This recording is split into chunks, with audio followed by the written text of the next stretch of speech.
வாழ்க்கையில் என்ன தவறு பண்ணாலும் எப்படியும் ஒரு நாள் கஷ்டப்பட்டு மேலே வந்துடுவீங்க. பழி வாங்குகிற தீய சிந்தனை உங்ககிட்ட இருந்துச்சுன்னா நீங்கள் மட்டும் யாருமே இல்லாத அனாதையாக தான் வாழ்வீங்க. பழிவாங்கும் தீய சிந்தனை நம்மை தற்காலிகமாக திருப்திப்படுத்தினாலும் அது நீண்ட காலத்திற்கு மன நிம்மதியையும் ஆரோக்கியத்தையும் குலைக்கக்கூடியது. பழிவாங்கும் தீய சிந்தனை தற்காலிகமாக நியாயமாக தோன்றினாலும் அவை எப்பொழுதும் நமக்கு நல்ல முடிவுகளை வழங்காது. பழிவாங்கும் எண்ணம் அதிகமாக உங்களுக்கு தோன்றும் பொழுது நான் கோபமாக உள்ளேன், என்னுடைய கோபம் மற்றவர் வாழ்க்கையை அழித்து விடும், இது தவறான செயல் என்று உங்கள் உணர்வுகளுக்கு நீங்களே உணர்வூட்டுங்கள். மன்னிப்பை விட இந்த உலகத்தில் ஆக சிறந்த சக்தி எதுவும் இல்லை.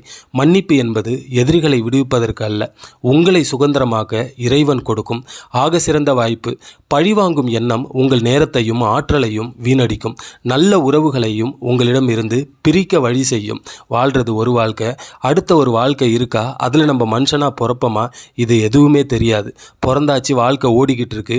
ஏழையோ பணக்காரனோ சந்தோஷமாக வாழணும், அவ்வளோதான் வாழ்க்கை. நான் எழுதின இந்த வரிகளில் உங்களுக்கு எது பிடிச்சிருக்குன்னு மறக்காமல் கமெண்ட் பண்ணுங்கள். தினம் ஒரு தகவலை தெரிந்து கொள்ள மறக்காமல் என்னோடய சேனலை சப்ஸ்கிரைப் பண்ணுங்கள். என்றும் அன்புடன் உங்கள் குணா.